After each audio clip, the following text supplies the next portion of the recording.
माझ्या आईने ना भरपूर साऱ्या अशा पालेभाज्या घेऊन आली होती आणि मला म्हटली होती पनीरची भाजी नको करू. पण मी ना खूप दिवसांनी ती आली ना, मग छान अशी पनीरची भाजी करणार आहे. ती कशी केली ना ती तुमच्याशी शेअर करते. 6 छोटे कांदे घेतले आणि 1 मोठं टमाटर घेतलं, 4 काजू घेतले आणि 2 चमचे तेल टाकून ना कांदा टमाटर छान लालसर होईपर्यंत ना भाजून घेतलं. आणि काल पनीरचा व्हिडिओ दाखवला होता ना, ते पनीर होतं आणि बाहेरनं ना पावशेर पनीर आणलं. असं मिक्स करून ते पनीर घेतलं आणि एक कढईमध्ये टाकलं आणि थोडंसं तेल टाकून छान लालसर होईपर्यंत ना पनीर भाजून घेतलं.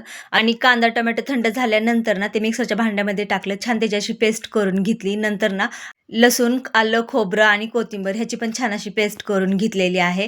असं वाटण करून ना तुम्ही एकदा पनीरची भाजी करून बघा की चवीला म्हणाल तर अप्रतिम झाली होती ही भाजी. माझ्या आईला तर ना खूप भाजी आवडली होती. एकीकडे ना तेल गरम करायला ठेवलं. तेल गरम झाल्यानंतर ना 2 तेजपत्ते टाकले, विलायची टाकली, जिरे टाकलेले आणि हिरवं वाटण म्हणजे खोबरं, आलं, लसूण आहे ना त्याची पेस्ट टाकलेली.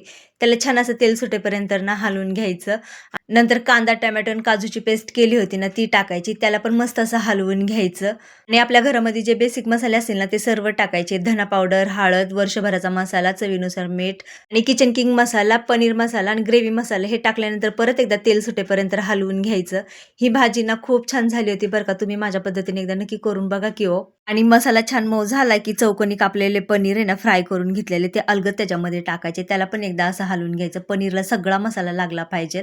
त्या पद्धतीने असं हलवून घ्यायचं आणि पनीरची भाजी ना घट्टसरच छान लागते आणि थोडंसंच पाणी ओतलं.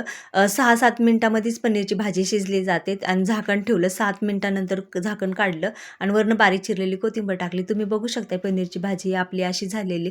आणि आई म्हणाली, "अगं मी एवढ्या पालेभाज्या आणल्या होत्या तरी तू पनीरची भाजी का केलीस?" मी म्हणलं, "आयुष्यभर तू काहीतरी माझ्यासाठी केलं, हे तर काहीच नाही."